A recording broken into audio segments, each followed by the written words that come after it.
Picture the freezing, unforgiving winds of the Mongolian steppe. Today, we're diving into this epic explainer to trace the life of a boy born into that brutal landscape, a boy who would rise to become the most feared and arguably the most successful conqueror in all of human history. We're talking, of course, about Genghis Khan. His story is one of raw survival, absolutely unparalleled military genius, and frankly, unimaginable destruction.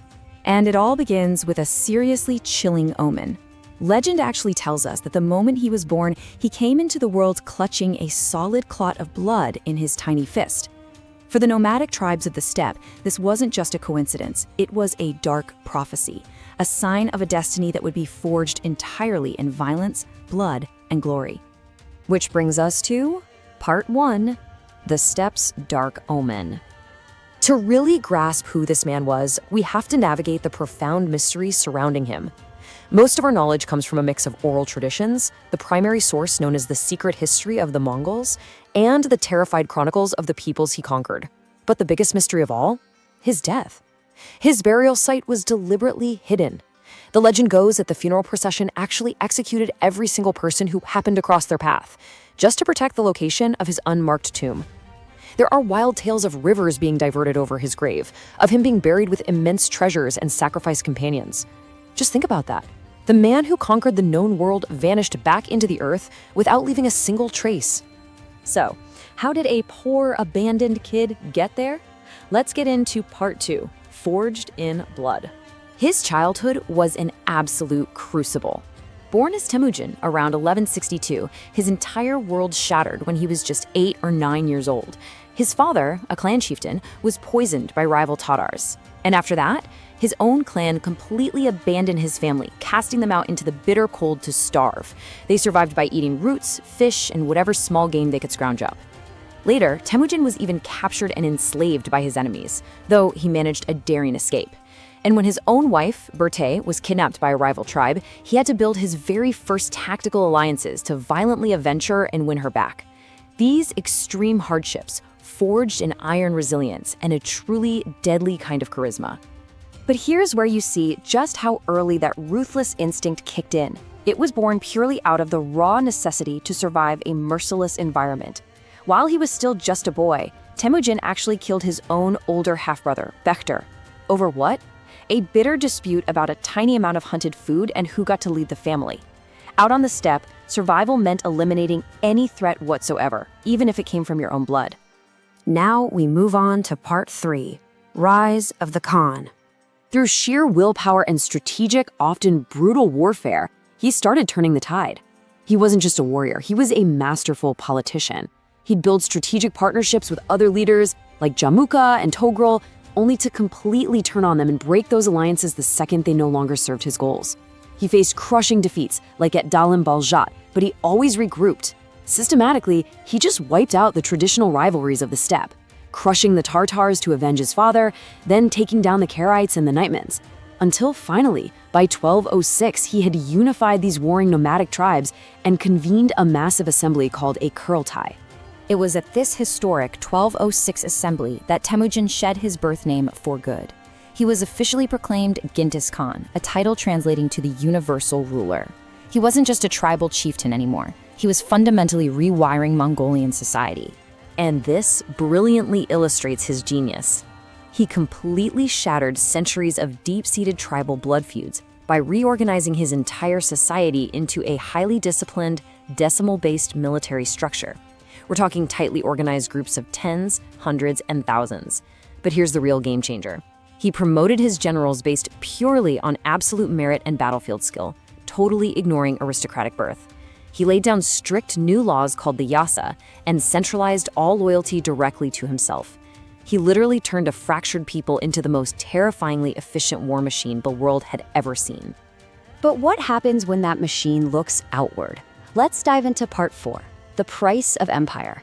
Spanning just a couple of decades, his army swept across continents like a devastating force of nature, stretching from the Pacific Ocean all the way to the Caspian Sea. He forced the submission of the Western Shah, brilliantly captured the heavily fortified megacity of Beijing from the Jin dynasty, and launched a cataclysmic invasion of the sprawling Khwarezmian Empire. Now, you might be wondering, how exactly does a nomadic tribe tear down massive, heavily walled empires? Well, their tactics were totally revolutionary. They used highly mobile horse archers who could shoot with pinpoint accuracy at a full gallop. They were incredibly adaptable, instantly snatching up advanced siege engines from conquered engineers to take down giant city walls. They perfected the feigned retreat, pretending to flee in sure panic, only to draw enemy armies into massive, devastating traps. Plus, they utilized vast intelligence networks and calculated psychological terror. Take the invasion of the Khwarezmian Empire, for example. That only happened after a Mongol trade caravan was arrogantly massacred. Genghis Khan's retaliation introduced the globe to an unimaginable, apocalyptic scale of warfare. We really have to pause here to acknowledge the historical record, because the sheer human cost of these conquests is staggering. It's estimated that upwards of 30 million people, and maybe even more, died during his campaigns. Whole civilizations were literally wiped off the map. As an objective explainer of the sources, we have to look at the fact that massacres weren't just an accident of war. They were established, calculated policy. If a city resisted, it was often completely annihilated just to send a clear, unignorable message to the next city. Soldiers were sometimes even given strict kill quotas. There are historical reports of the Mongols building literal pyramids out of the skulls of the fallen. Combine that with widespread enslavement, mass population displacement, and the brutal execution of former allies, and you realize that terror was a weapon every bit as potent as their bows. This brings us to part 5, the final mystery. Because despite possessing the largest contiguous empire on Earth, the universal ruler was still mortal. He died in 1227 at around the age of 65, right in the middle of his final campaign against a Western Xia. But how he died, that's just as mysterious as his burial.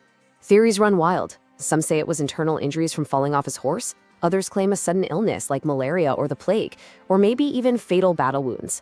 And because his death was initially kept a strict secret to avoid demoralizing his troops, the Mongol war machine just kept right on expanding without him, blindly executing his final orders.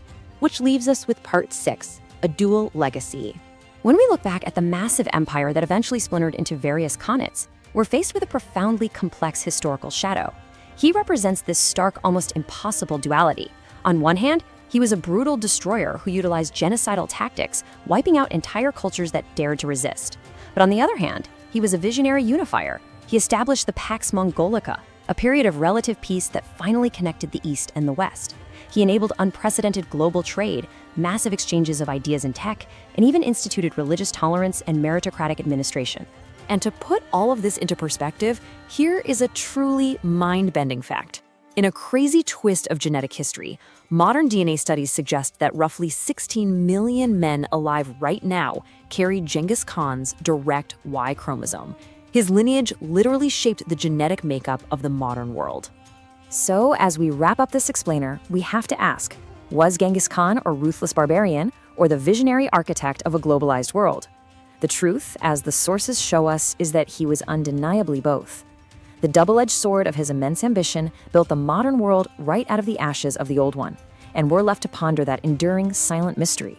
Somewhere out there, hidden deep beneath the sweeping, windy grasses of the Mongolian steppe, where does the universal ruler truly lie today?